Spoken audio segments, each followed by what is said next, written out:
Bonjour Valérie Mounier. Vous êtes consultante en développement personnel, maître praticienne en PNL, formée à l'hypnose et à la thérapie familiale systémique. Vous avez adapté la PNL aux enfants. Pouvez-vous nous présenter votre approche? Oui, bonjour. Je vais effectivement vous parler de la PNL pour les enfants et pour les adolescents. Alors tout d'abord, qu'est-ce que la PNL? La PNL est une approche de la communication et du changement qui existe depuis les années 70 aux États-Unis, les années 80 en France.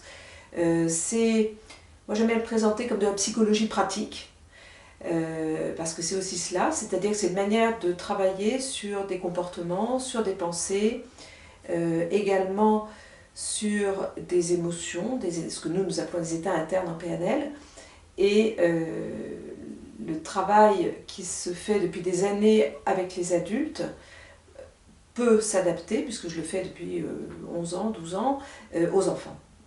Et c'est une découverte que j'ai faite du fait des circonstances, en réalité. Pouvez-vous nous expliquer, s'il vous plaît, qui vous adresse les enfants et quelles sont en général les difficultés pour lesquelles ils viennent vous consulter? Alors, les personnes qui m'adressent, les enfants, sont essentiellement des médecins, des pédiatres, des généralistes également, et beaucoup des enseignants. Et puis après, il y a les parents qui ont entendu parler de la PNL pour enfants. Je pense qu'on en parle de plus en plus depuis quelques années, avec tout ce qui se fait pour aider les parents qui ont eux-mêmes des difficultés avec leurs propres enfants. Sinon, en ce qui concerne le déroulement, je dirais que la première fois que j'ai eu un enfant, en réalité, je ne m'y attendais pas du tout. Une personne m'a appelé pour me demander de prendre son fils qui avait 11 ans, qui avait des difficultés de comportement. Il était très timide, craintif, il manquait de confiance en lui. C'est vrai qu'en PNL, on travaille beaucoup sur la confiance en soi. Et il avait 12 ans, donc je me suis dit, bon, 12 ans, en PNL, on peut travailler avec les adolescents ou préadolescents, il n'y a pas de souci pour la confiance en soi, donc j'ai adapté un petit peu. Ça, c'était tout à fait facile et réalisable. Et puis, peu de temps après, la même personne m'a rappelé en me disant, voilà, en fait, je suis institutrice et il y a une petite fille de ma classe qui a 5 ans et qui souhaiterait, dont la maman souhaiterait qu'elle vienne vous voir parce qu'elle manque de confiance en elle aussi. Et là, je me suis retrouvée un peu surprise et j'ai senti qu'il fallait dire oui.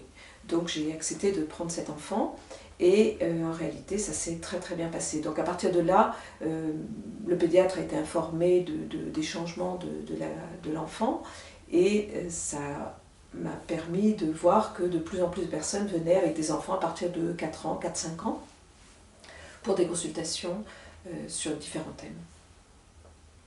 Alors, pour quel genre de difficultés ils viennent? Ils viennent soit pour des difficultés reliées à la famille, c'est-à-dire au positionnement dans la famille. Alors ça va de l'enfant qui dort dans le lit des parents et à un moment donné ça commence à poser des problèmes aux parents, où l'enfant devient de plus en plus exigeant ou ne dort pas bien, ou voilà, il y a des problèmes autour de la place. Alors autour de la place, ça peut être la place dans le lit, mais il y a beaucoup d'autres thèmes autour de cela. Par exemple, un enfant qui incarne l'autorité d'un parent, en ayant été formé également à la thérapie familiale systémique, c'est vrai que la PNL combinée à la thérapie familiale apporte énormément de réponses, d'éléments et puis je dirais surtout de questions à poser aux personnes par rapport au positionnement de l'enfant dans la famille. Donc ça peut être un enfant qui a beaucoup d'autorité parce qu'un des parents n'en a pas. Ça peut être un enfant de 8 ans qui dit à maman comment s'occuper de la petite sœur de 2 ans parce que il trouve que c'est à lui de le faire et que sa maman se débrouille très mal. Ça peut être des difficultés liées au positionnement dans la fratrie. Une petite fille de 11 ans qui vient en disant bah oui, voilà, moi je suis l'aînée et je ne veux plus être l'aînée dans la famille. Voilà, donc on a toutes sortes de questionnements autour de la place dans la famille et évidemment tout ce qui a trait aux familles recomposées, donc positionnement là aussi, aux séparations, au deuil, maladie, enfin tout ce qui est en rapport avec la famille. Ensuite, les enfants viennent aussi beaucoup pour des difficultés scolaires liées à la concentration, des difficultés de motivation, des enfants précoces qui viennent aussi pour apprendre à voir les choses un peu autrement ou améliorer leur relation avec les autres ou voir en quoi le fait d'être différent peut finalement être un énorme atout et pas forcément un souci. Ensuite, il y a des enfants qui viennent parce qu'ils sont harcelés, on se moque d'eux.